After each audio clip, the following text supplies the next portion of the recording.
All right, welcome back to the show. Roku is hitting a new record high today, and options traders are seeing perhaps even more upside ahead. John, this is a name that you are watching right now.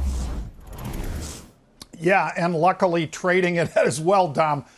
Our buddy Jim Lebenthal has been all over this name in the past. And Jim, I don't know whether or not this means somebody's going to make a move on him or what, but this one, they're just taking the shorts out to the woodshed. Roku, September 4th expiration. So that's a week from today, Dom.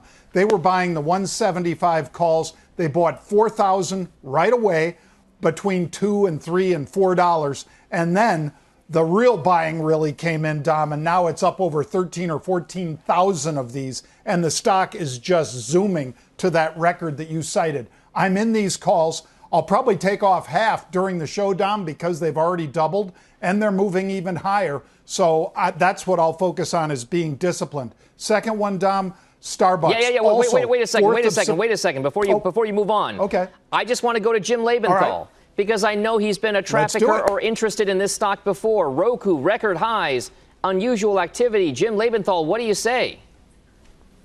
I just bought some about 10 minutes ago. Actually, it was on the commercial break. At the highs. Shorter than 10 minutes ago. You bought them at the highs.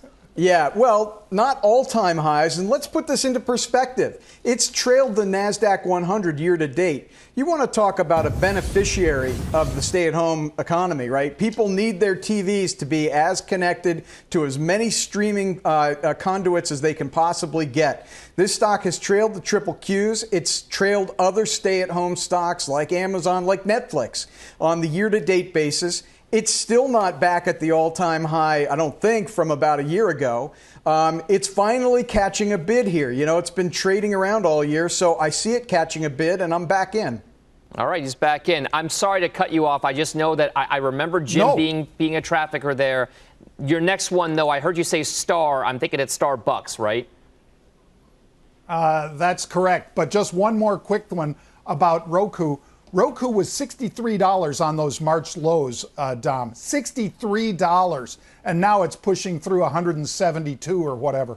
That is an amazing turn. And to Jim's point, though, still only up 28% or so year to date. In other words, that was a pretty steep sell-off, and that V-shaped bottom certainly kicked in for Roku. Yeah, the other one is Starbucks, and they're also buying 4th of September, which means deep end of the pool, Dom. Very rapid theta or time decay on this one. I bought these 87 calls along with whoever the big buyers were, and they were trading for about 50 cents. Again, that's another reason you speculate with options, because instead of buying an $88 stock or whatever Starbucks might be by this time next week, you're trading a 50-cent option. I like our odds there, Dom. So I'm in both of these probably for 3 or 4 days into next week. All right, so just to clarify here, Jim Lebenthal, a lot of activity there that we just spoke about in Roku. You bought it for your personal account, those Roku shares, in just the last 10 or 20 minutes or so. Is that right? I got to add one thing, Dom. Okay. Scott is going to be so angry that I did this when you're doing the show and not him. He'll never let me live that down. Yeah, so I'm going to ask for his forgiveness as well here. So I'm going to cover all of us, I will on too. this. It's going to be a blanket apology to the judge.